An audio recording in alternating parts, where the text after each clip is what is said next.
Welcome back to Chokitable Media. The governor of Niger State was discussed here. His divisiveness. His name is Bago. I want you to listen to what he's planning to do. And it calls to question how people think when they are in a position of power. In fact, it's so shameful that when you see Nigerians defending wrong things, and they will go outside the country over there and start to bring examples that are not correlating, examples that are bad. We never see anything, or this kind of people never see anything good outside there that they will bring in and use to compare what is going on in their own country. When they get to the position of power, they use the power the way they like. I want you to see, listen to what Bago has done now in Niger State and what he's planning to do for the future. Do you want to say this is because of the people? Do you want to say it's because of humanity? Or do you actually want to say it's because of politics? The divisiveness, the type of evil politics that they play in Nigeria, and that is what this guy is trying to play in Niger State. And people are watching now. People are watching. I think it should be called to order, like it was said on this table. Let's watch what happened over there.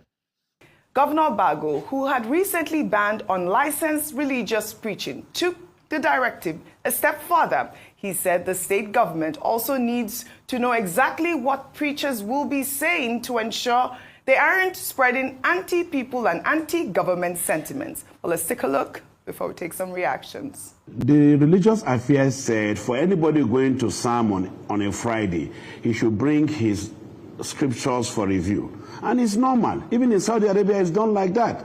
You know, we cannot say because you have been given opportunity to be a clergy, you go there and preach some gospels that are, you know, anti-people, anti-government, and you think it's normal. We want to be able to see what they are preaching, hear what they are saying. You know, we are working together with the security agencies, the Department of State Service, the police, the civil defense, and even the military. I mean, this is incredible.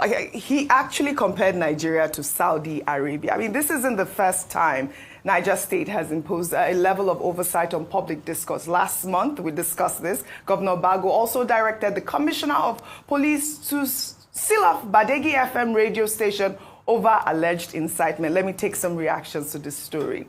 This person wrote on X. While the Nigerian Constitution guarantees freedom of thought, conscience, and religion, it explicitly states that the government shall not adopt any religion as a state religion. It also allows for restrictions on fundamental rights for the purpose of maintaining public order and security. The legality of the governor's directive is therefore a subject of debate, but this policy is unprecedented in the level of government oversight as it introduces the contentious legislation over religious content, and this has drawn criticism from religious leaders and congregants who view this innocuous policy as an insidious infringement on constitutional protections. Another ex-user wrote, Mr. Governor, your duty is to protect the security and welfare of the state, not to intrude on people's rights of expression or dictate how they worship. Your responsibility is to ensure that regardless of what is preached in places of worship, peace and security are maintained. Have you now become a gospel police? Why try to regulate sermons instead of focusing on your core duty?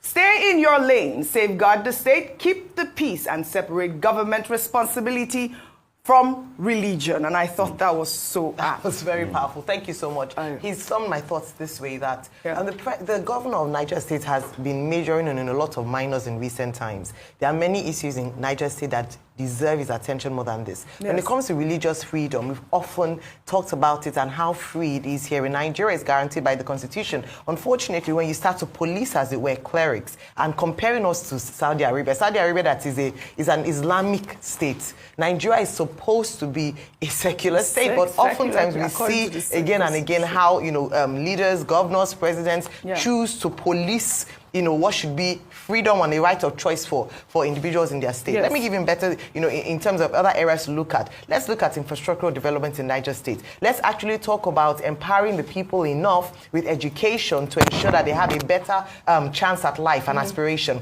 Let us look at, security challenges, the bandits, and the talk around the fact that some of them is steeped in ideological beliefs or even religious beliefs. Let us address those things and not talk about how, and you know what he said? He said, so that we can check out whether the sermon is anti-government or anti-people. It is also a covert way of clamping down on free speech, even amongst the people, so that no one will criticize him or say anything that does not agree with his government or his person. We need to nip this in the bud. If not, at a fashion, Nigerians will just be docile. Whatever the leaders meet on the people is what they will accept. Right. So that he allows the people to speak freely and lets him face governance. Section 38 of the Nigerian Constitution guarantees the freedom of thought, conscience, and religion.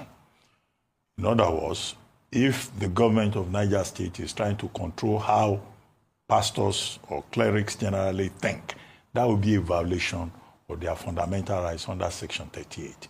And a further violation is indicated in Section 39, which talks about freedom of expression. Now, I'm surprised that in Niger State, they have a Niger State Religious Affairs Department. Now, Section 10 of the same Constitution says that you cannot interfere with, there shall be no state religion. So what are they doing in that religious affairs department? And we've praised Governor Bago before. We have. He promotes religious unity. We saw him twice, in fact, going to churches Singing to sing, to even Christian preach, songs. to Singing Christian promote songs, religious yes. unity. Yeah. But to censor clerics will be a bit too far. Section 11, however, says, of the same 1999 Constitution, that there's something about public security, and nobody, whether you are a religious figure or whatever, you are not allowed to incite the public or to cause mayhem. So how do they in Niger State, walk the tightrope without censoring the rights of religious people under Sections 38 and Section 39? These are the questions.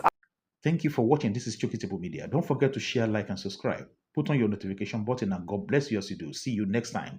Don't forget to go down there and put your comment in the comment section. Your opinion really counts. See you in my next broadcast. Bye-bye for now.